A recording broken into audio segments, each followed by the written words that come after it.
All right, and we're back for part two. If you are checking in, we just had a retrospective about the past 2 years with Donald Trump and our personal experience with him. And currently, we're moving back on to our more general topics of discussion about current events. Was there anything you two wanted to start with? I don't think I have anything right now. Not really a large topic, but if anybody watching does own a dog, please, if you're going to take your dog to a dog park, be aware of letting other people give them treats, as Antifa has been putting nails and other sharp objects in dog treats and giving them to quote-unquote white supremacists and Nazis' dogs. Come on, man. Leave the dogs out of it. Yeah, I remember reading about that too. I mean, Christ on a crutch. What the F is wrong with you? Jesus. But I think that's just a reflection of the type of people that Antifa get, passive-aggressive people who really, they're just angry all the time. And that's the problem. Nobody who's angry all the time is ever happy. And I know that sounds pretty obvious. To be, Sorry, go ahead. No, I mean, it may sound like a pretty obvious thing, but being angry has a lot of actual physical effects on you. It deteriorates your health. It ruins you. It accelerates tooth decay. It's some crazy shit that being constantly angry does, because being constantly angry results in this constant flow of adrenaline, which might be a bit of a rush, but there's a lot of side effects to it. Probably explains why a lot of these people who are Antifa look like melted shit. They're so fucking ugly. But it isn't just that. If you're angry all the time, you don't have time to take care of yourself. You don't have time to exercise. And people who are hungry all the time feel really tired. So what do? They eat. Because the human body actually has a notoriously poor sense of thirst. A lot of people, when they're actually thirsty and should just have a big glass of water, they think they're hungry. So they go out and eat, especially if they're tired. If you want to lose weight, the top two ways to do it are, number one, get 9 hours of sleep a day. And step two, just write down everything you eat. If you don't know how many calories it is, don't eat it. You can't eat anything unless you know how many calories it is. If you know how many calories, you can eat as much as you want, just as long as you write it down. And I will tell you this, if you get 9 hours of sleep, if before you eat, you drink a glass of water first, and then you go eat, just to make sure you're not eating because you're thirsty, and you write down everything you eat, you will not eat as much. You will sit there and you will go, wow, do I really need to eat 4,000 calories and devour an entire pizza? Because that's what I used to do. I used to be 303 pounds. And it may sound simple. Drink a glass of water before you eat. You know, keep track of what calories and get plenty of sleep. But I'll tell you this, it took me 3 tries and almost 4 months before I could record an entire month on paper. It is that difficult because you don't want to. You look at it and you go, oh, I just want to eat my food. Nobody's guilting you. Nobody's guilting you, but you're guilting yourself. Just a side note there. Yeah. What I find interesting about these Antifa people is a couple things. Is like they try to claim to be, oh, I'm Billy Badass, I'm going to fight the bad white supremacists. These people have not led an actual one-on-one fight with someone. They've only like sucker punched people or hit them, you know, out of the blue or something, or they'll gang up on somebody. That's and what's even more hilarious is whenever these people do initiate a fight, these people typically being, you know, liberal arts students who haven't worked out a day in their life or are transitioning people, what have you, who taking all these hormones to make their bodies all kinds of fucked up, not very combative ready bodies, mind you. And they'll start fights with these, you know, average Joe, middle class working people or whatever, and they'll get their shit kicked out of them. It's hilarious. Well, a side note is when I was younger, I got the crap beat out of me for a long time there. But eventually I learned how to defend myself. I actually went to learn how to do it. I personally always have the policy of I don't want to hit anybody. You know, I think attacking people is wrong. So I've learned a lot of self-defense move, which has served me very well in my current job because more than once I've had to take somebody down and we're not allowed to injure the clients. So learning how to incapacitate somebody actually became a lot of use in my current job. But that said, it gives you self-confidence. If you're just angry, but you don't learn how to fight, you do some stupid shit. Because I remember when I lost my temper and I would just fly into a rage. Yeah, I'd injure somebody, but I'd get injured too. You know, step one for conflict resolution is run away. In my opinion, if people do not take cowardice enough, give it enough credit. Because if discretion is the better part of valor and cowardice is therefore the better part of discretion, then running away is the better part of cowardice. And let's face facts here. It's more important to be alive than to have pride. You know, run away, let somebody else deal with it when it comes to physical violence. These guys want to confront it. They want to be out there because they don't feel powerful. They have no self-control. They have no pride in themselves. So they are going to get it by physically taking control of the world. But I'll tell you what will give you more pride. But it's hilarious. They get the shit kicked out of them every time. Every time. Yeah. You see these people get into fights. Videos spar up all the time of like, there'll be one average Joe and he'll be pummeling through a crowd of these like Antifa people. It's hilarious. Because individually they're cowards. They have nothing to stand for. Comedy. I'm sorry. Please go ahead. Makes for great comedy, great entertainment, and wow. You guys remember that video floating around for a while of Based Stick Man? Oh, yes. I love Base Stick Man. Fucking love Base Stick Man. He just this random schmuck with like a gas mask on. This dude came prepared, a stupid wooden shield and a stick, and he just went in on this, just an army's worth, a small platoon worth of these Antifa people trying to start shit about something, and he's just plowing through them. Just you know, he started an organization, right? The Alt Knights.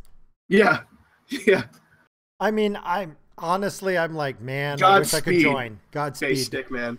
Godspeed, Base Stick Man. I if I was going to become a superhero, I would hunt him down and he'd be my Captain America. I swear to God, he would be my Captain America. Base Stick Man. You know? Hell yeah. I mean, yeah. I mean, that's the other part. A lot of this ongoing mess, at least there have been a lot of people who have stepped up to be heroes, you know?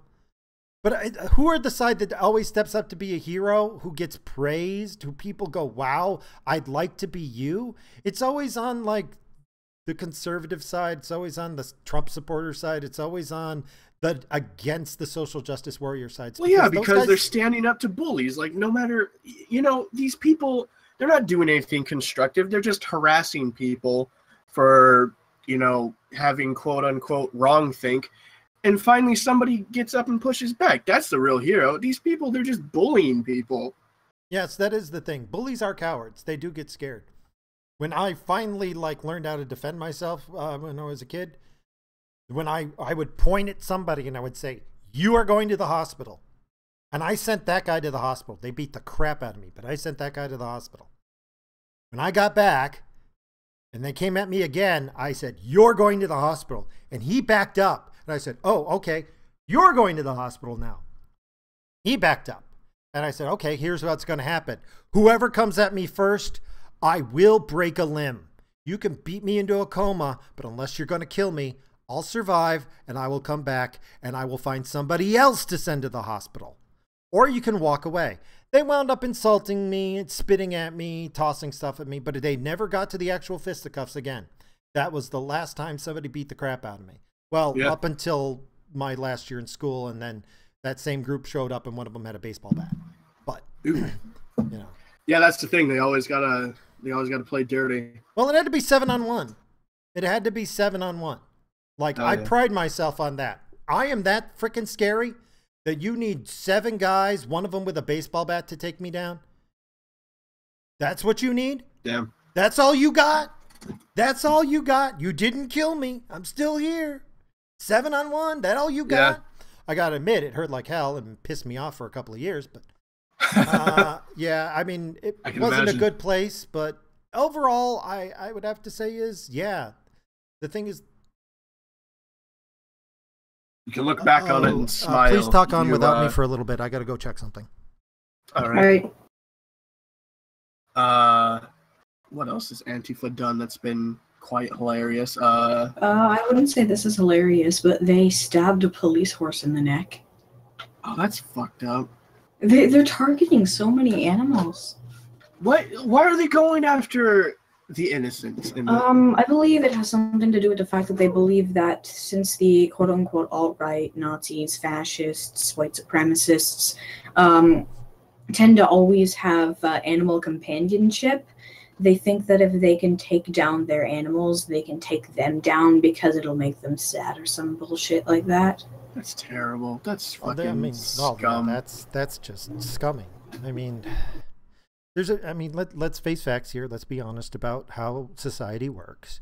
You know, it's women and children and pets, and men are a distant second or fourth, actually. So, but if you decide I'm going to go after your pets, it doesn't matter if you succeed in going after somebody's pet and you kill them. You just become scumbag. Oh yeah, You know, you are the scum of the earth. This is a culture war here. We're talking about hearts and minds. If you become a scumbag to win, you've lost the war. You can't physically win this war. This isn't Venezuela. These people think that they can win an idea war by just punching the opposition. Well, yeah. You're gonna You lose. can send a man to the hospital, but you can't kill an idea. Oh yeah, and every time, and I actually that a little bit more about Donald Trump here. There's one thing that impressed me about him. It's hilarious. And the thing that happened when they did this, especially with the Richard Spencer guy, actual, I think, white supremacist. Punch a Nazi, yeah. Yeah, when they punched him, guess what happened? He felt more validated about himself. He rallied more people to his cause. You fucking morons. You're only validating these people's stances because you are now making yourself out to be a valid threat. Oh yeah, they did more for him with that one punch than they ever did with anything else. If you want to defeat somebody, you need to ignore them. You need to make them go away. You want people to forget about them. He will be Richard Spencer, and I've talked about this before, but I'll talk about it now here. I've actually dealt with real neo-Nazis. There are no Nazis in America. There are neo-Nazis, and they are cultists. Okay, I dealt with a bike gang of these guys. They tattooed the symbols for Nazism on their skin because it drives people away and forces people to leave their families and become dependent on the gang. They're a drug gang. They're a freaking cult. They didn't actually give a crap about any of actual, Mon Kampf or any of that crap. I doubt most of them could read. The point is to create a culture that isolates you from the rest of society. Okay? If Richard Spencer had been an actual neo-Nazi, in that interview, he said, "I'm not a Nazi." If he had actually been a neo-Nazi, they would have killed him. They would have freaking killed him. He admitted on live camera, "I'm not a Nazi." If you're an actual neo-Nazi, you say, I'm a Nazi and I'm proud of it." Yeah. You dare to diss neo, they'll slit your throat and pull your tongue out through your neck. I'm serious. I had to rescue somebody from their cult once. Well, 2 of them, and I saved one, and the other one, I'm not sure what happened. I think he went back voluntarily, but he was a cocaine addict, so. Yeah, and let's definitely get this discrepancy out of the way, or rather, where you draw the line and sign. If people start attacking you and whatnot, in regards to Nazis or what have you, yeah, I'll stand there with you. I'll fight with you. If they start, trying to start up gulags and all that dumb shit, yeah, definitely fight. But if they're just sharing ideas, they're not a threat. They're not something to, you become the bad person when you decide to just start punching people over ideas. Yeah, if you're using physical force, you've lost the argument. That's the Yeah. bottom line. It doesn't matter if you're actually right or not. If you resort to violence, you've lost. You know, because you'd be saying, if somebody came out and said the world's flat, no, I really mean it, because, you know, the lizard people who are wearing human skin told me. And people start to physically attack this guy rather than make fun of him. People are going to go, wait a minute, why is there a whole group of people trying to kill this guy? Maybe that sounds like, and people love conspiracy. People hate it when the world doesn't make sense. They love reasons. And that's why conspiracies exist. I'm not saying all conspiracies are fake. There are plenty of conspiracies that turned out to be true. But people will make up reasons. Yes, and this is why freedom of speech is so important, because you get to say any idea, and in return, people get to say another idea, and ideally, the best idea will rise. Oh yeah, and not just that, but if people aren't allowed to talk, and we shame people for saying their own thoughts, you'll never know if somebody's wrong. And I want to know your ideas. I may not believe in them, but I want to know them, and I want to know what you think, and I want you to give me all the reasons. I want you to try to convince me. I really, really do, because I think I've been doing this hardcore for over a year now of trying to get people to convince me they're right, and I've become a much better debater. I've become much better at arguing with people, and which paid off real well here, because I just had to go through this diversity training at work. And we're sitting there, and you know what? Nobody wants to do any work because they all know it's pretty stupid bullshit. And so I just basically just started debate. I just said, you know what, let's talk. We got to debate something. We need to have an argument. Okay, let's marijuana use, whether it should be legal or not. And I started arguing both sides. But eventually, by doing that, I got both sides going, oh, wow, I never thought of that. Oh, wow, that's a very interesting reason why. Oh, that's a very reason why not. And people got interested, and people started talking about it, and people brought up some new ideas and ideas that they didn't know. And some people who were on the fence and didn't care actually took a choice on it. Now, personally, I'm kind of torn on it, because I believe on one hand, marijuana is a dumb drug. And what I mean by that is it makes you dumb. Alcohol makes you dumb too. I think they're both dumb drugs, and I don't think anybody should be taking them. On the other hand, I'm all about freedom. You know, as long as you've got an informed choice, you know, okay, do whatever you want. You know, I believe we should be allowed to do that as long as you're informed. But that was where I was torn about the whole thing. But talking to people is the only way you're going to exercise your mind, and you've got to be prepared to lose. You've got to be prepared to argue and lose, and we just don't do that, you know. Well, that's the thing about freedom of speech. It allows you to bring forth ideas, and ideas should always be challenged. You get to and that's the thing. People on, let's say, the Antifa group, they say, well, we shouldn't allow them to even be allowed to express these terrible ideas. But that's the thing. If they express terrible ideas, we can tear them apart with our better ideas, or we can test the validity of our ideas if somebody comes up with something new that might be controversial. You know what I really wanted? If there was anything I could change in the U.S. Constitution, I would have changed freedom of speech to freedom to speak truth. Because as long and that's careful though, because that's kind of slippery language. It may be because if you have an opinion, you know, and if it's your freedom to speak. I believe it is X. Well, I do believe X. Okay, I can say I believe the world is flat, but I'm speaking about an opinion. It's my opinion. It's true. Opinions are always true unless the person's deliberately lying about his feelings and opinions. So people should be allowed to express what they feel and what they think and what their opinions are. That's true. And when it comes down to this is a fact, well, then you can argue about it, you know. But you can always fall back to, I believe this is true, you know, and let's try and prove it. But the thing is, though, when you deal with Antifa, they don't believe opinions are true.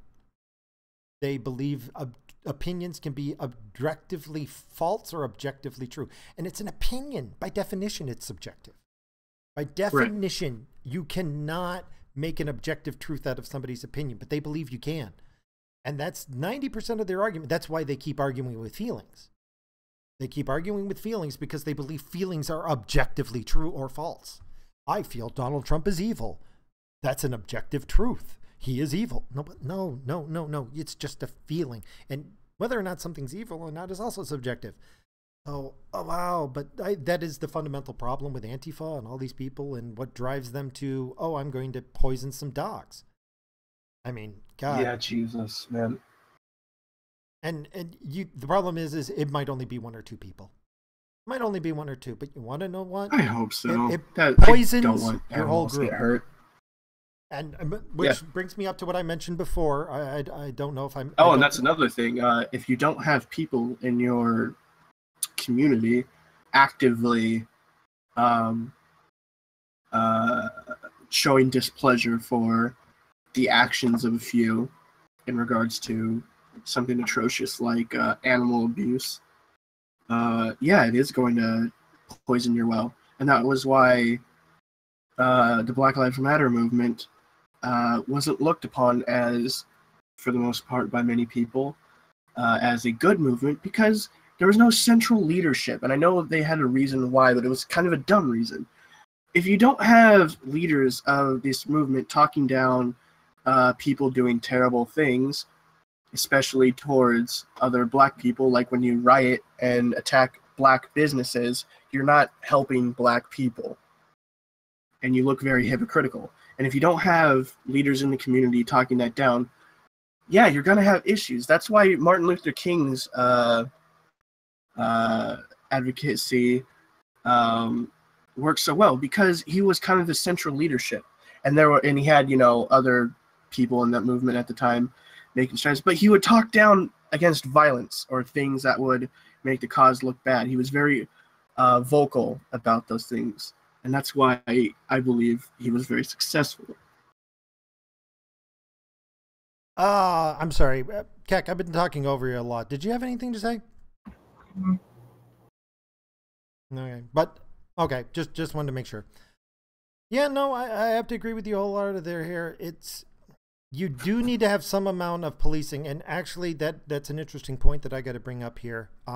I myself have been rather skeptical about a lot of the accusations of hate crime and racism that have been going on, because the overall amount of accusations have definitely risen dramatically.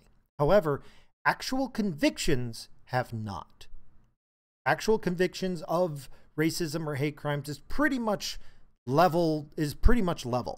Although oddly enough, I myself would include terrorism as a hate crime, but apparently we don't. That said, here in central New York, I forget where it is, Potsdam or somewhere like there nearby. I mean, we're not even calling terrorism anymore. Well, yeah, but I need to say this part here. We just here in central New York had a black guy who, I mean, they haven't been convicted yet. They've just been they're just being charged and they're going through processing now. But as far as I can tell from the story and everything, a black guy basically trying to mind his own business and trying to disengage from a group of worked up white guys, where some of them were a little tipsy. They shouting racial slurs. They beat the crap out of him. Okay, and I'm 100% against that. Okay, if there is a legitimate hate crime, yes, totally denounce it. It was bad, and I need to say that part here because I have been very critical about the accusations, but this one looks pretty slam dunk to me. They haven't been convicted yet, but it looks pretty slam dunk from all the evidence. I don't want to say they're guilty, but it looks like it. And if that does turn out to be the case, caught him red-handed. Yeah, I mean, it's pretty much a red-handed, way too many witnesses, guy tried to run and they stopped him kind of situation. That is, and I'm not just calling it out because I need to, but also because if you're somebody who's like that, do not ever do that. Holy crap. As we've said before, if you start the fight, we lose the argument. Yeah, I'm you gotta surprised stay this isn't consistent. all over the nation on CNN because it's an actual legitimate hate crime. But Yeah, that's because against nobody cares about minority Central of New all York, I things guess. that would seem to really push their agenda. But that being said, I'm I hope actually it doesn't kinda get blown shocked. out. But yeah, if you find yourself in a situation where you're in a group of people and you're doing something stupid, you need to step up and go, hey, we're being stupid. Even if it's a problem, because trust me, these guys are going to be fucked. In New York State, if you get convicted on a hate crime, it could be a misdemeanor, but the minute it gets kicked up to hate crime, that's real jail time. New York Yeah, State I actually have loves something to fuck to add you to up. that. Are you familiar with the Fresno State Bulldogs, the gang? Fresno State, not really, no. Well, they're a local gang where I live, and I used to have a family member who, or family friend rather, whose husband was in this gang, and he was always causing trouble and always stirring shit up. And the gang, they took him aside and they said, look, you fucking idiot, knock it off. We don't want attention to us. We don't want bad attention. We don't want the cops coming after us. We don't want this stuff. If you keep fucking up, we're going to do something about it. You know what I mean? And that kind of coincides with what you're saying. I think these people, you know, they don't want negative attention to them. And if you do stupid shit to bring negative attention to them, you know, they're going to disown you. Well, I mean, in some ways, I can respect that about them because they're policing their own. Okay? Yeah. And every group should do that. And that's not happening enough with some Antifa, groups. Black Lives Matter, any social justice warrior group, they do not police their own. They do not call their own out for mistakes. And when you're dealing with what I like to call observe and report people, ORs, you know, I hate to call them anti-SJWs because we're more than that. We are not defined by our enemies. We are defined by what we do. Social justice warriors they are jury, judge, and executioner. We observe, we report, and somebody else does it. We bring the information to the attention and we talk about it. But there are people who are supposed to be juries, supposed to be judges, and supposed to be executioners. That's not us. We're just the ones that bring the information to light and talk about it. You need people like that. Social justice warriors don't have that. They are just about feelings, and our side must win. You don't even know what you're fighting for, dudes. And that's why they're losing now, and they are. I mean, it's not going to happen overnight. This is going to be long and bloody because we've got a long way to go. And I'm sorry to say, Canada may be lost. Yeah, didn't Canada recently pass some laws regarding things about limiting freedom of speech?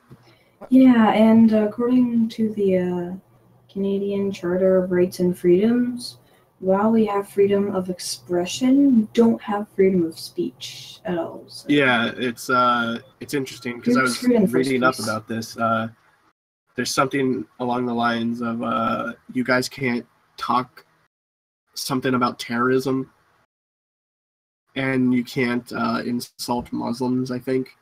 Well, yeah, I was stabbed in the face with a fork for being Islamophobic. So, oh boy, that's new. When did this happen? A couple months Talk ago. about that. Yeah, I don't recall you bringing up that one. My condolences. I hope you're doing better. It was like around the cheek area, and oh my god. And then it was ridiculous because red mark, but whatever. And then I got in trouble for making an Islamophobic comment, not the person with the fork. No, I mean that is insane. It is. It's a. You guys also don't have the right to self-defense, don't we you? Don't. We don't. And that you have to have so insane. many, like you have to have a license for everything, knife permit. Hell, the closest thing to an actual weapon in this house is a BB gun.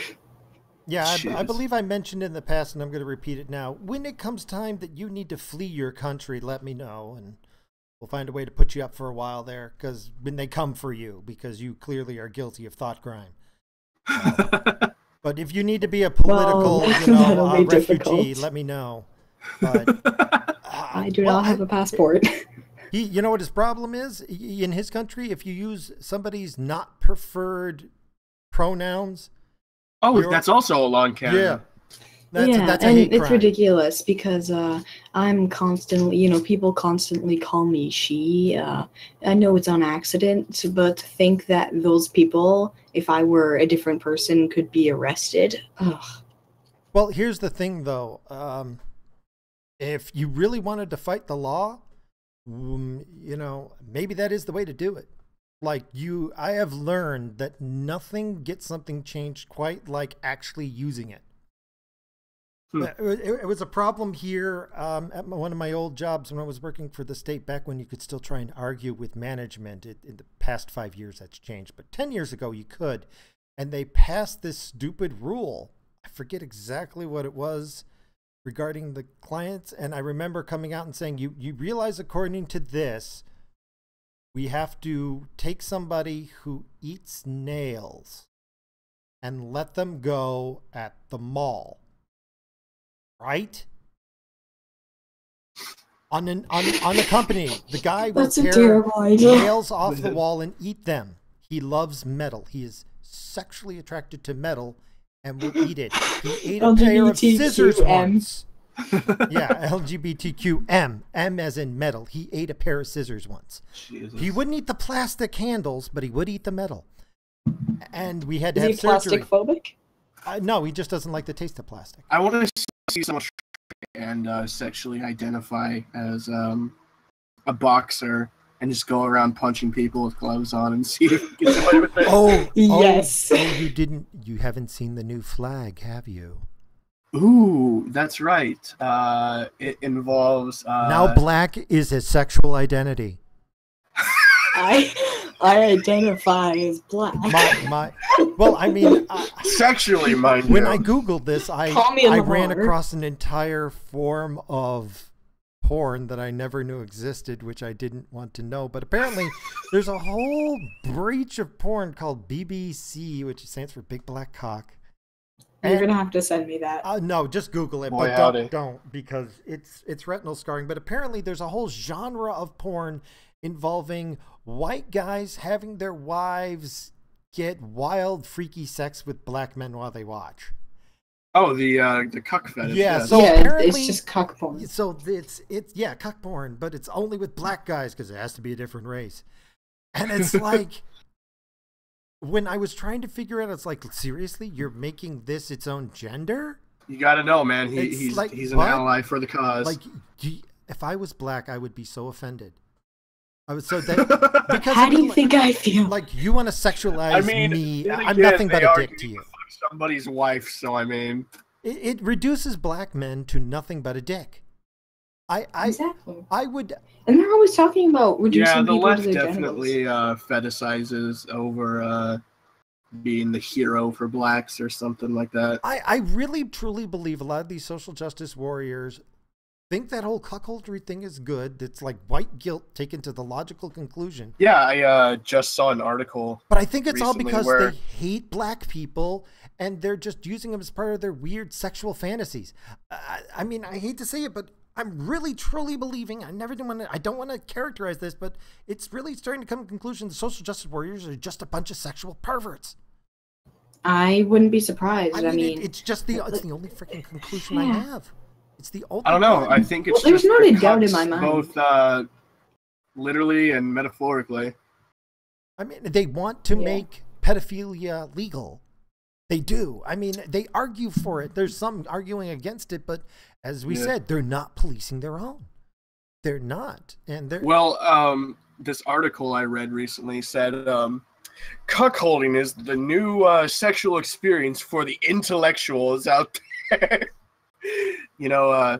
These intellectual men engage in the psychological engagement of watching a black man rail their wife. Part of me just goes, okay. No, it's not. There's these people are not happy. These people are not happy. And when you do all the studies and you do all the statistics and they interview the people where you got the man works his ass off and the woman stays home and takes care of the kids, they're the happiest couple.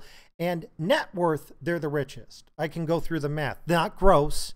Gross to dual couples working make more money, but they have to spend more on child support, and they're usually miserable. If one person works 70 hours a week as opposed to two people working 40, they make more money. They save 10 hours a week.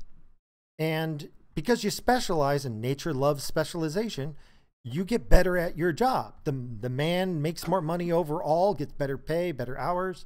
He can devote his time and effort. Now, of course, the downside is the man doesn't have as much time with his children. So I will say, to some degree, yes, the whole egalitarian viewpoint of families has a point where men should be allowed into their children's lives. But on the other hand, it works.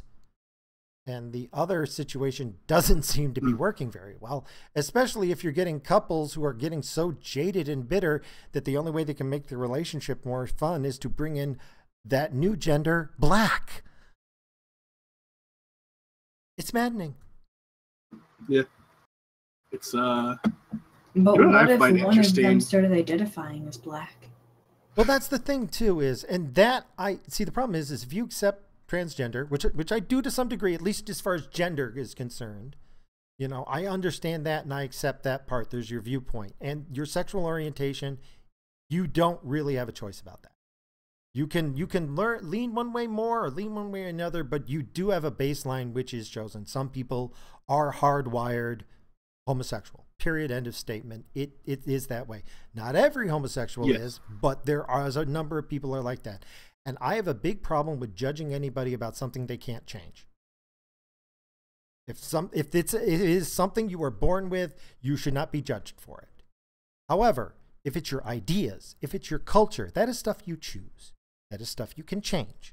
I can judge you for your ideas, I can judge you for your opinions, and I can judge you for the culture that you want to live in. And let's face facts, these social justice warriors hate their culture. They hate humanity. They would think the world would be better off if we were all dead, which personally I'm like going, yes, but then there'd be no intelligent people on the planet, so how would the world know it was doing better? Huh. You know, what is better? I'm sorry, but I kind of draw the line at humanity is awesome. And we should be trying to make humanity better than worry about, you know, some moss or a slug. Save the moss, kill the people. Yeah, basically. that's their attitude, and it's because of their indoctrination. I do believe that. They have been indoctrinated. I think humanity is very adaptable and will always find a way in most situations. I guess in regards to really anything, you know, the whole global warming thing might be a difficult task, but I think one way or another we'll adapt to it. My summary on the whole thing with global warming is personally, yeah, it's happening. We might have kicked it off, but there's no way we're turning it around.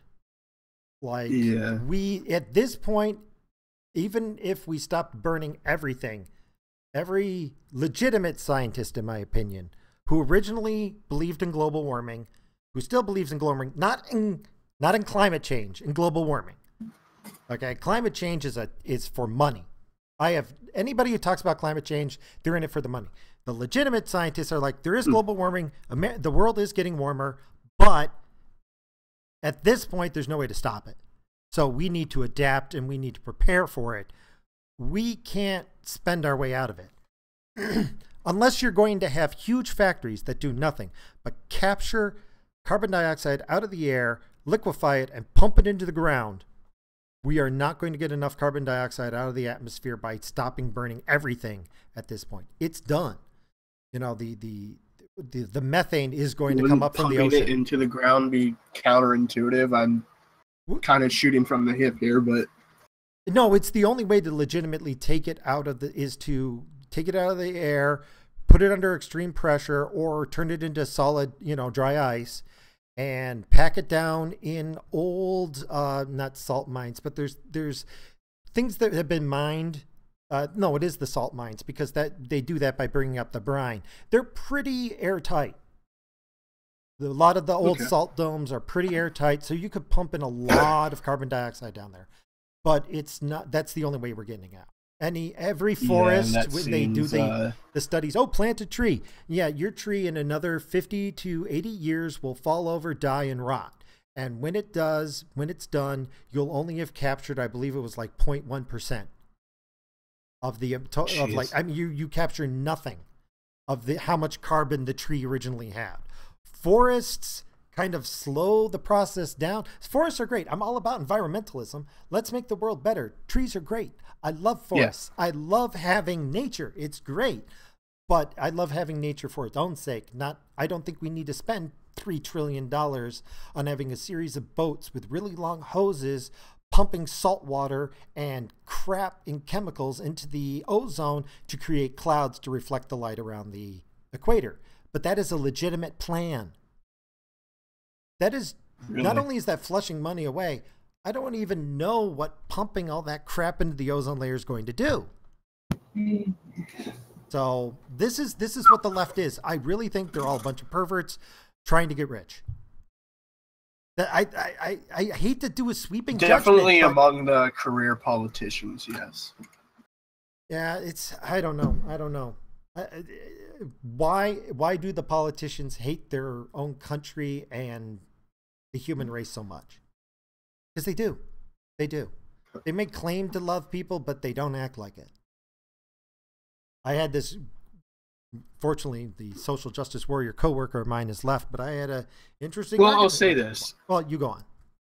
Yeah, I'll say this. I think these people genuinely want, quote unquote, a better world. The means that they want to implement it, which are terrible. As the saying goes, the road to hell is paved with good intentions. I think these people genuinely have good intentions, but I mean, depending on what subject you ask, you know, white genocide is kind of on the sketchier side, you know. But for the most part, I think they want to, in their eyes, better the world. Am I making sense?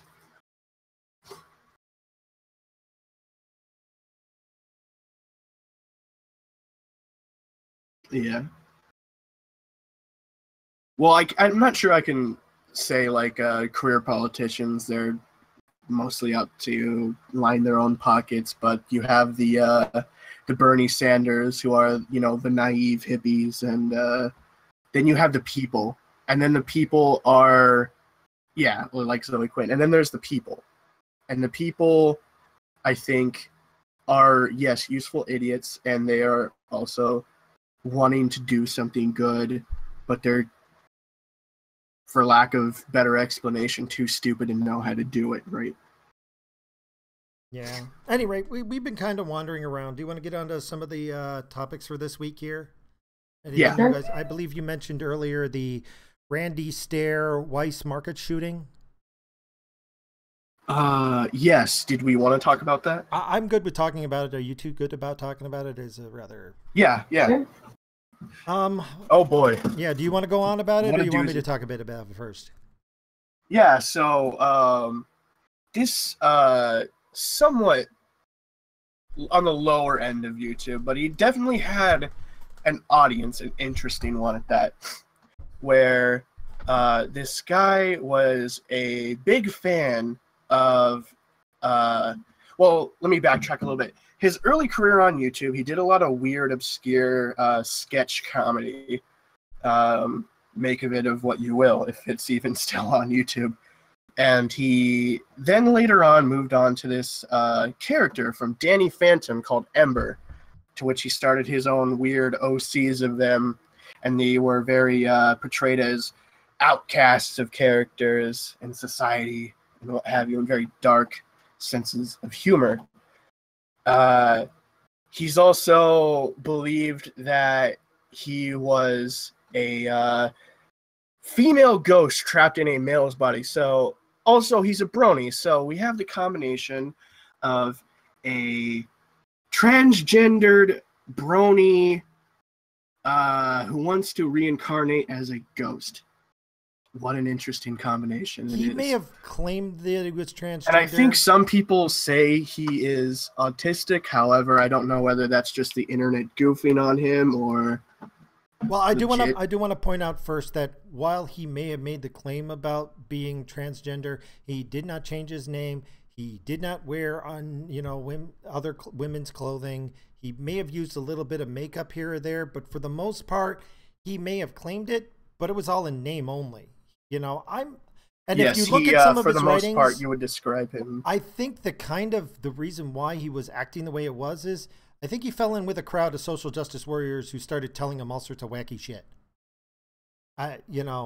Who's to say? I think this man didn't have too many friends. He did have some friends, according to the notes that I read. There were a number of women that he talked to, and what little I could find out about him, hate to stereotype, but it looked like a bunch of fat social justice warrior feminist freaks. It would not surprise me considering. In the video that he last posted, was that another female voicing the character? Yeah, apparently he had tried to do some work in setting up his own little version cartoon thing. It's part of what he was bitching about was like, a lot of people said they were going to help me and they all backed out at the end there. So fuck all of you. And I'll just patch this together as best I can. And wow, that is some effed up shit. I should also mention 4chan has come to call this character the Tranny Phantom. Holy shit. Tranny Phantom. That is genius. I mean, I hate to joke about this, but holy fuck. That's amazing. Yeah. We just had better now comedians. To get into the more serious part. Yeah. No, I like to say, I think the best way to deal with tragedy is through humor. It lets us it's not a tragedy, it's a murder. Well, yeah, I mean, murder is tragedy is a natural disaster or something that couldn't be stopped. A murder is not a tragedy. What would it be then? Depends. I mean, Whenever we kind of agree with you. A leftist or a feminist who's snapped and killed someone, we always call it a tragedy. But when it's someone who's on the right, it's a murder. They're evil. It's their fault. It's not a tragedy. I'd say regardless, it's a tragedy. Well, People you know died what? I can see your point about it as a word. I think in some ways it fits the definition of tragedy, but you are right. It does downplay it because the tragedy here is what happened to the victims. What happened to him in some regards, if he did get somewhat brainwashed by the people who was with him, that part is also a tragedy. But he clearly knew the difference between good and evil. He knew the difference between good and evil. He knew damn well what he was doing. But I've got a whole rant on that. I'll let you guys talk first. A very sad individual if you follow his story. And if you follow his videos, you can kind of start to see this downward spiral of depression, of hatred, introversion, very dark ideas floating through this man's head. Very troubled individual, clearly. So he posted this video of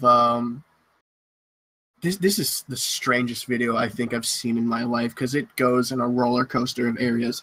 It starts off with an animation that he and maybe some other artists worked on, where unfinished, mind you, because there are parts where he sees the concepts going on. But anyhow, I'm rambling. I don't really know that there's a really good way to transition to this, so I'm just going to say it. He makes an animation of a school shooting. All while some edgy teen song going on. And as he shoots someone in the face with a shotgun, his character is lip-syncing the lyrics to the song. It probably the most goddamn cringiest thing I've heard in my life. Unfortunately, I'm trying to straight face this as much as possible, but it's really hard given the subject matter. He then goes on after that to do this really weird, eerily creepy, but also kind of hilarious in a dark sense, where he gives everybody a motivational speech about succeeding and doing, you know, something with their lives or whatever, and to never give up on life and all this fun stuff. Yeah, I should also that mention the animation ends with him shooting himself and turning into a female ghost alongside the female character who was shooting up the school with him. Yeah, it was absolutely bizarre. Odd video. I don't think it's on YouTube anymore besides Mirrors. Yeah. If you want to take the grocery store segment, Eldritch. Well, actually, yeah, basically what happened. Or did we want to pause and reflect on this? Well, no, we can get to that, but let's get back to the details of it first. Well, I'll sum it up. Basically, Randy Stair worked at a place called Weis Market, or maybe it's Weis Market. I'm not sure how to pronounce it. It's Weis. And at about 1 a.m., he showed up, and he spent the first part of his shift blocking all the exits. Then he took out his 2 guns, started shooting people. One person who was a customer who was there locked eyes with him. He stared at her, she stared at him, and then he walked on to go and get the rest of his coworkers in the back. I think he got a total of 3 people, wounded somebody else. I'm not sure what the final toll was. I believe the notes I have were from right afterwards. From what I understand, he killed 3 people. Okay, so the death toll was at 3, and the other wounded, they survived. I don't believe anybody else was injured. Oh, really? There was no wounding? I thought there was 1 wounded. I don't believe so. Oh, okay. Then I understand right. that always whenever you get anything within the first 24 hours, it's always kind of effed up. So yeah. But also what he had done is he had left a message, but he used apps and an online service to leave a series of videos and Twitter messages as he was committing the act, as well as I believe some of them actually landed after he was dead. And, basically the response has been pretty typical. There have been some people using it to push a political agenda about, you know, hey, let's get rid of guns, and somebody else complaining about other people pushing a political narrative, and then somebody else saying, hey, you know what, if we just hugged more, everything would be okay, but we got to talk more.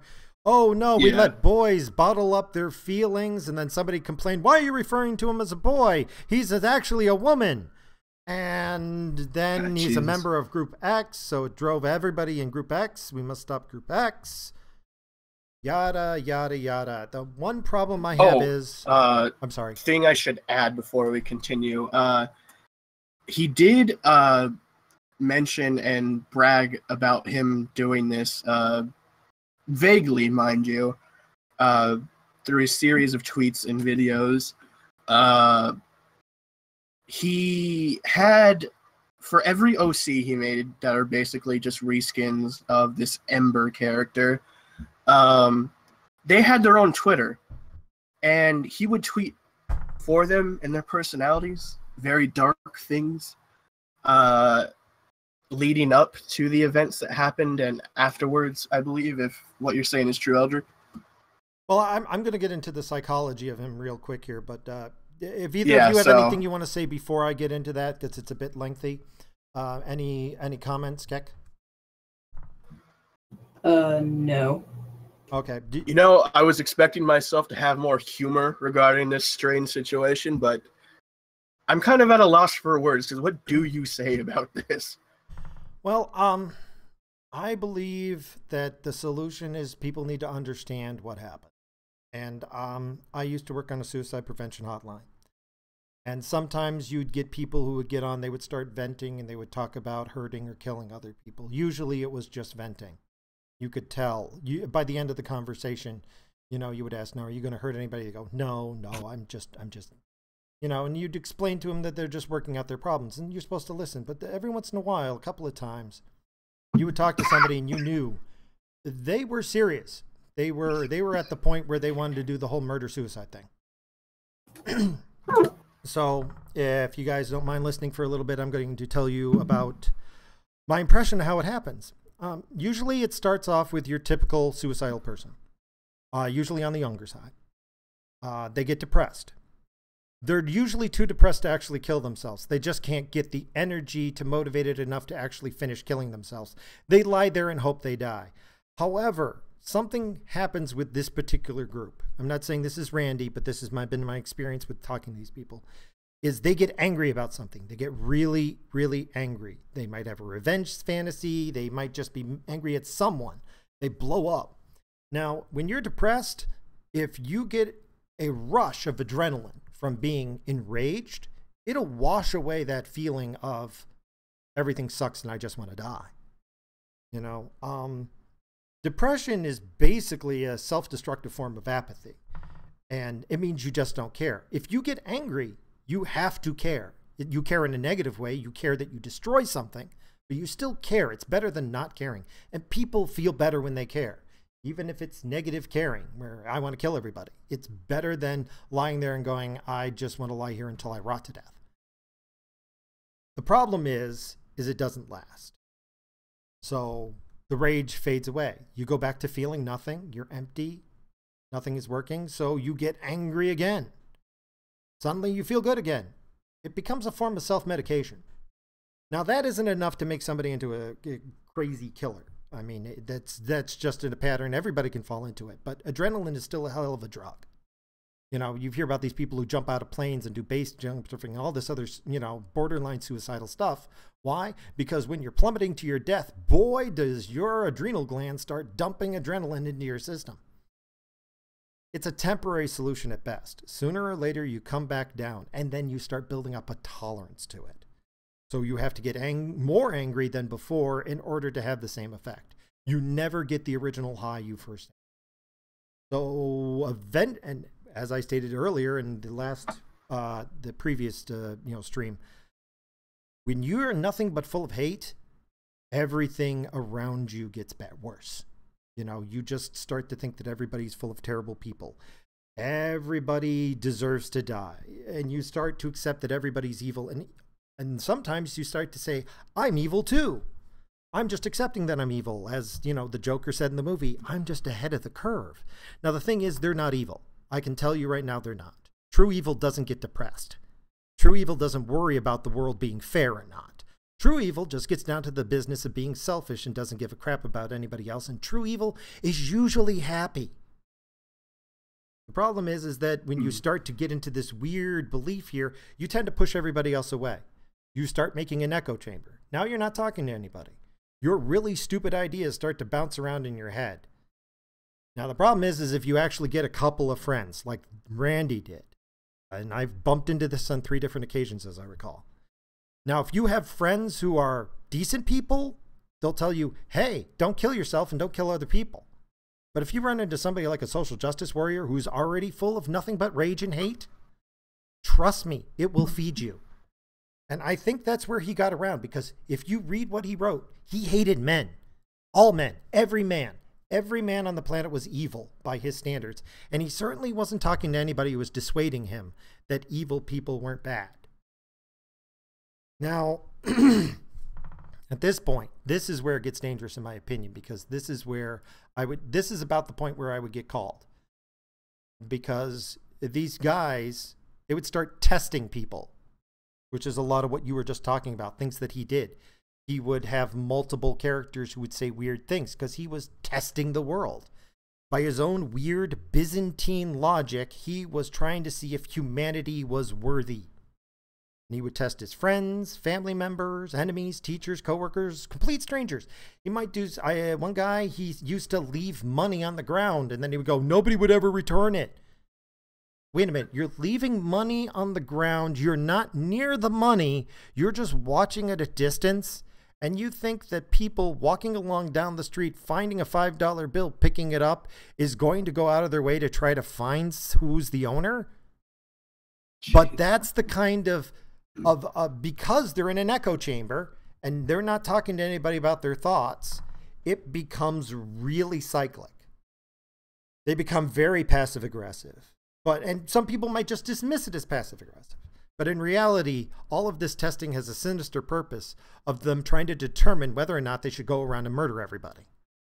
Now, if you're lucky, they don't generalize to all of humanity. These guys might become just a racist. And I know you're saying, wait a minute, becoming a racist is good. It's better than being a mass murderer. And because if you're an actual racist that says, I hate all black people, well, there's other people out there who hate all black people.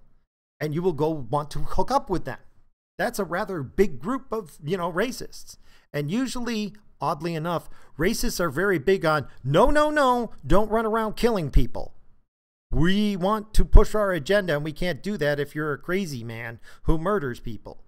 Oddly enough, racists are usually really good about policing their own, if for no other reason that they don't want to get caught up in shit. Huh. Well, the problem is Randy wasn't that. He was all men are evil.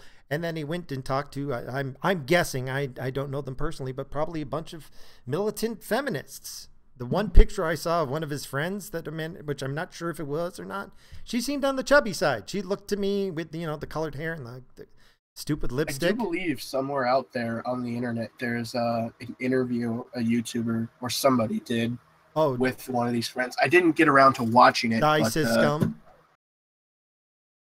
You're talking about Cis Scum girl? Is that what she said? Well, I think if the video you're talking about, there's this woman who said, die, cis, scum. By the way, eventually when I don't believe she was friends with him. No, I don't think they were friends, but I think you're talking about that type of person. By the way, that girl, when she grew up, she fixed her hair, she fixed her life, and she said, I'm sorry I was so stupid. But that kind of gets... Yeah, it was after she got a boyfriend who gave her a good dicking down. Something like that. Yeah, the hashtag kill all men. He got a boyfriend. Some people identify with it. This guy did. And the problem is he gets into the cycle of depression, rage, testing, depression, rage, testing, echo chamber, and the few people he does talk to are echoing your eternal logic. Well, that's the problem. And then like all addictions, the adrenaline stops working. And eventually you get to the point where he just isn't going to be happy again. And then, as I understood, he had contact with quite a number of people, but a lot of people would walk out on him, and the ones that stayed I don't know too much about, but I think they just sort of maybe just didn't say anything to keep him in check in any kind of way. That's exactly what happened, in my opinion. I mean, and then there comes a point with all of these people where you either get help, or you reach that point where you're either going to just kill yourself and be done with it, or you decide, you know what, if I'm going to kill myself, I'm going to take somebody with me. And if you're lucky... You can really see this thought process, too, with his videos where he's in solitary with these imaginary characters. When he would do live skits, he had this rubber frog and a stuffed whale that he would... perform skits with, and Echo. I believe on multiple episodes he would kill these characters, and these characters would perform dark acts like the whale was a rapist or something. I also am wondered if he did not suffer some sort of childhood abuse. I mean, I have no proof of that, but I don't believe he talks to his family at all. Yeah, but if I were to look, everything about him screams at me that something happened when you were like really young that really screwed you up. But that's not an excuse. That's not an excuse. He was mostly ostracized in society, whether be it because of other people or because of himself. It's a feedback loop. He starts to isolate himself more, and the little reaching out he does is testing. And people don't like being tested. If you figure out you're being tested, you don't like it. And if you don't understand you're being tested, you usually fail the test because you don't understand it. But that being said there, basically, it eventually reaches the point where he gets to this. And, well, the only thing I want to talk about is, what do you do? Well, if you see anybody cycling like this, you can't walk away. Even if it doesn't seem like a bad thing, if somebody's even casually talking about killing themselves, I make a point of going, well, please don't kill yourself. Even if they look like they're joking, you say, please don't kill yourself. I'm wondering if something as simple as that can change their opinion on the world, because these people really hate themselves. And anybody going, well, you seem like you hate yourself. Well, I don't. You shouldn't hate yourself and you shouldn't kill yourself. Something as simple as like that. But the problem is you never know who's going to be the one who snaps and who's the one who's just going to be depressed for a while and then get over it. That part is easy. The part is when you're actually there in the store and you've got a guy with a gun coming after you. Problem is at that point, he's probably riding high in adrenaline. He's not listening. He's not listening to anything. Yeah. You're talking him out of it. There's only one way I could conceive of, and you would have to say or do something so shocking it completely derailed him. Like his mom would have to be there, or his something. I'm not sure what. It would be different for every person, but you've got to get him from action mode to actually thinking about what he's doing, because at that point he's just doing what he's always been doing, which is riding on his drug of choice, which is adrenaline. And in a hypothetical situation, you might be able to work with such a character if, say, you were to detain them. And I mean, if he had just been taken alive, I'm sure in an actual psychological setting, they probably could have eventually turned him around. I do not think he was so far gone that he was, unsavable. Problem is nobody noticed and nobody cared, and he took that personal. Problem is nobody cares a lot about everybody, not just you. That's his persecution process. Nobody cares about me. Well, nobody cares about a lot of other people. Most people don't care about anybody. Well, I mean, except for a select few people. So don't take it personal that nobody likes you, because you're not really trying that hard to be likable. And yet, what was weird is that his thought process was also very hypocritical, especially in his last video. He hated all of humanity and wanted to see it burn in this weird way, but he also wanted to, in a weird sense, get respect, motivate. Yeah, like he wanted to. There was a part, like I said, where he's giving like this weird motivational speech about, pursue your dreams and never give up and, generic stuff like that. And it was really just a giant tonal shift from what he just displayed. Well, that's the part that made me think that it was following this pattern, is because that is his attempt to prove his own virtue. Another thing I should add is he had a very odd fascination with his, I guess it's not really odd in retrospect, but he had a heavy fascination with his fan base. He loved the shit out of him. He would always sing their praises. He dedicated like a good portion of his the last third of his video to his years over in YouTube and praising and talking about how much he loves his fans and all this, and made multiple Twitter posts saying how much he loves his fan base. It was interesting. He wanted to be a hero. He wanted to be somebody special. He wanted to help he people. Also made some tweets and talked about how he wanted to do something that would put him in the history books, that would have him remembered. In the video, after he kills himself, he says something about people remember you or care about you more after you're dead than alive. That's just a fact. That's what he says. By the way, at this point, I want to interject. No. In fact, when you kill yourself, I stop caring instantly. I will care about you when you're alive. The minute you end your life, I stop, because I've dealt with a lot of people talking about suicide, and I can't waste my time worrying about a dead man.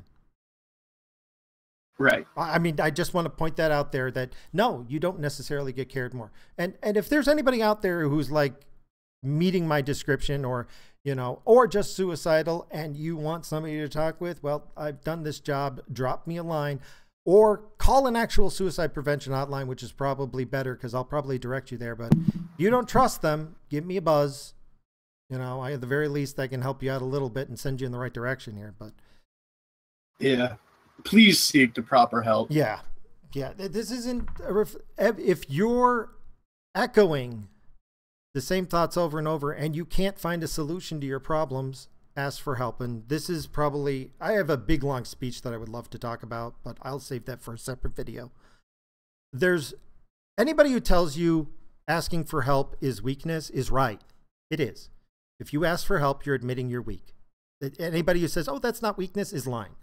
And we do live in a society that hates weakness. And if you show weakness, go onto any server and that has a multiplayer game where people are killing each other and then say, I need help. People will deliberately target you to kill you. I mean, they will come after you just for asking for help. That is society. That is true. However, that said, asking for help has another purpose.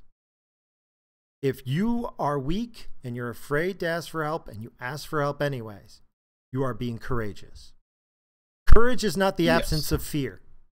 Courage is acting in spite of your fear. If you are somebody who does not think they have control over their lives or the world around them, and you feel like you've lost control, sitting down, asking somebody for help is an act of courage. It is an act of taking control of your life.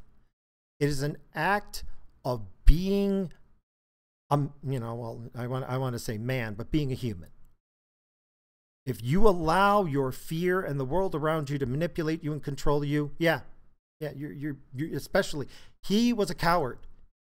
He went there to kill a bunch of people because he was too afraid to ask for help. And I have no doubt he knew he needed for help. I have no doubt about it. But he was too scared to admit that he was weak and needed it. He was a coward. If he had asked for help, he would be courageous. He'd be taking control of his life. And I have respect for people with courage. I do. We need that in society. We need to have respect for courageous people. Being a mass murderer is not courageous. Oh my God, what are you fearing? Well, I might get killed. No, you want to get killed. You have no fear of death. He had no fear when he went in there. He was hoping to die. That is, what fear are you overcoming? None. Yeah, he had this belief that he would be this ghost character he had in his mind. Yeah, he would be kill himself.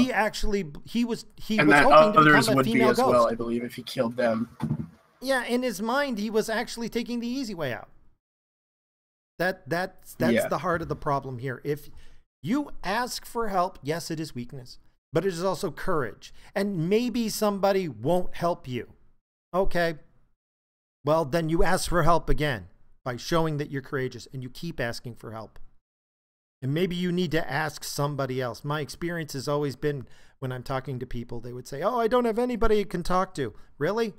You don't have anybody you can talk to? Or is it the person you want to talk to you can't talk to?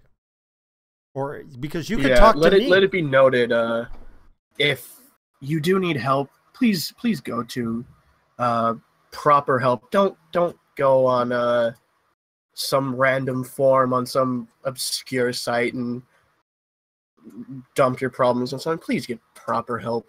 And there is, it may be weakness, but it is not shameful. It is not shameful. It is to be commended. Courage is always to be commended. Anybody who is willing to step up and say, I want to take control of my life, I will help you.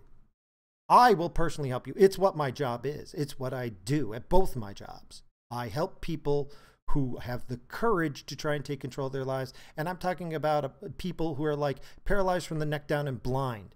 If I can teach a woman to communicate with eye blinks and tongue thrusts, trust me, I can work with somebody who knows how to use the internet. You have a lot more potential than the people who I work with. So trust me, if you have the courage to ask for help, you can get help. But it isn't, the problem is often not that you had the courage, it's that you want a particular person. You want, sometimes it'll be, oh, I want my father who left us to come back and help me. That's a rather common one. Well, I miss my parents divorced. I heard that one a lot. And it's like, you don't want to be helped. You want your father to come and help you, who's in another state, and there's a court order stopping him from talking to you. Sorry, that's not going to happen. Okay, you're trying to manipulate the world. You're trying to get control of it. I understand that. Stop trying to control the world. Stop trying to manipulate the world. Work on controlling yourself first. And if you learn how to control yourself, you learn how to get courage, and you take command of your own fear, I can teach you how to then turn around and use that to control your world. Nobody ever talked to him like that. And I know this sounds weird. I would have loved to have been there. Like, even if I was dodging and trying to talk to him, I would have loved the opportunity to try to get through to him. Because if I could get him talking to me, I think I could get through to somebody like that. But that's arrogance on my part. I'd probably just get shot. But I would want to try. And that's how I am. You know, some people want to run away from problems. I want to run to other people's problems. Because I've got a good track record of fixing things. I don't always, but I like doing it. There are people out there who want to help you if you let them, but you've got to have the courage to ask. And that's the point that I wanted to bring up about it. That bottom line, that people need to have that mindset. You know, but do you think, though, at that point, these people just sort of shut off when they reach critical mass, if you will? Yeah, it is. I mean, if I would ideally need to, I wish he had released these videos like hours before he did it, you know, because these videos. Did he have it on like some sort of timer? It was on a timer. So it didn't get released until he was already in the process. But those sorts of videos, if you gave that to me 24 hours before, I'd be like, holy crap, I got to get a hold of this guy.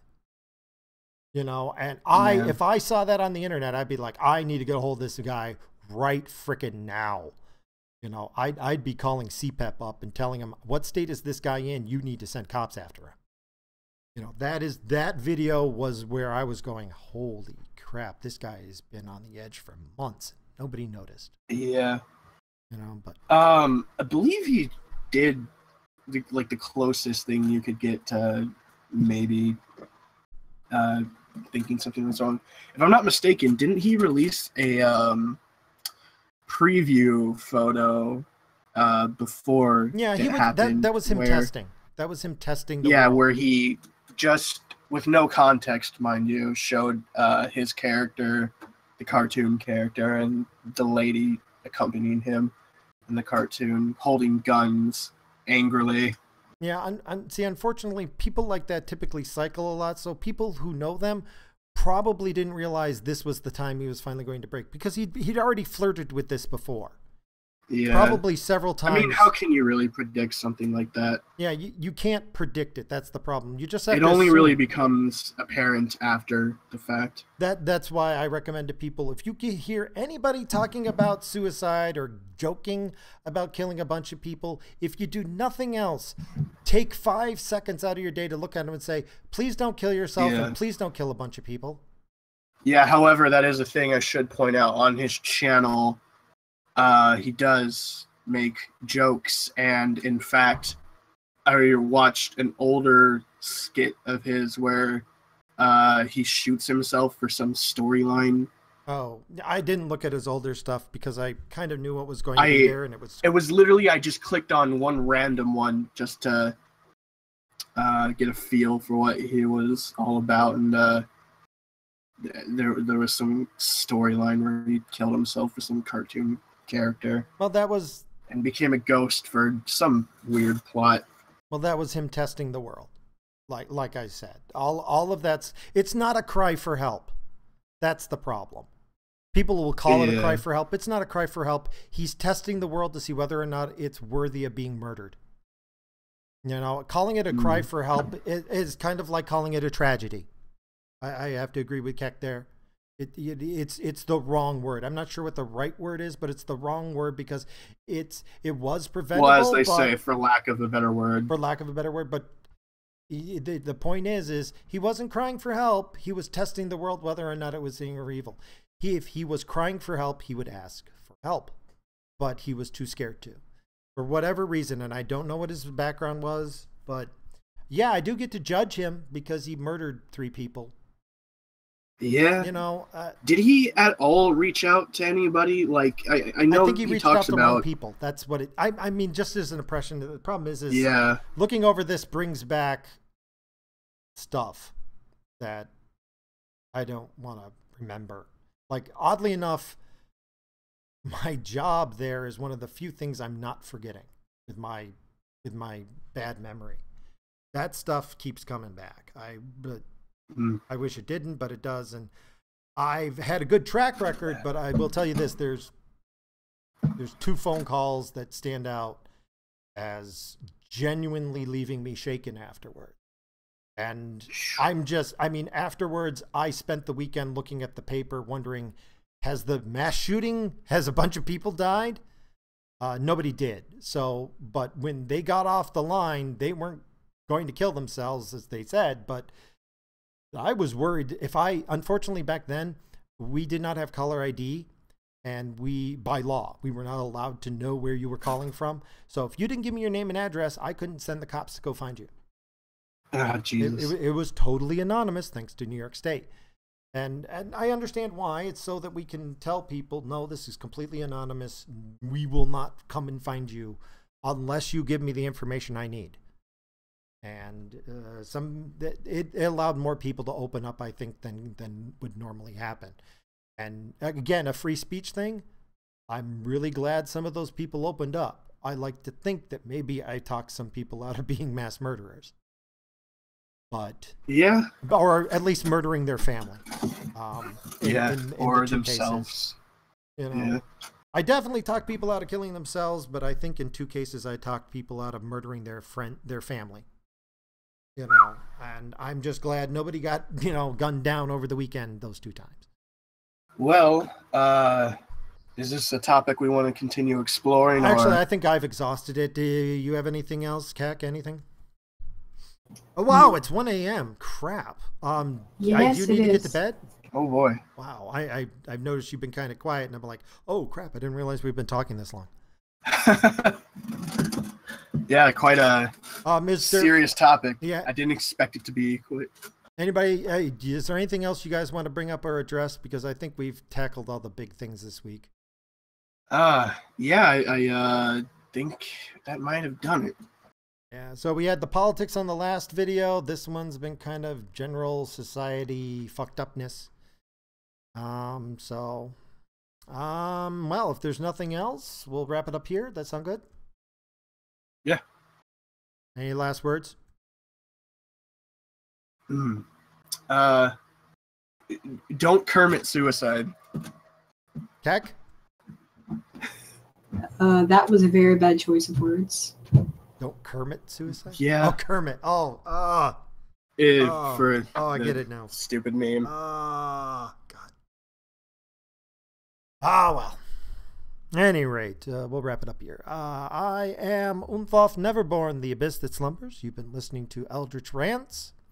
We're glad you stopped by. As always, if you are a content creator, please subscribe. And if you're not, I'd like to keep my sub count down, so consider watching me through a bookmark instead. There's a very good reason for it. I don't want to get into the details. But if you're a content creator or you want to be a content creator, you just need help, please contact me, or we'll see about, there's lots of people here and lots of talent. And otherwise, it's been real and it's been fun. I'm not sure if it's been real fun. And thanks for stopping by. I hope you have a nice day.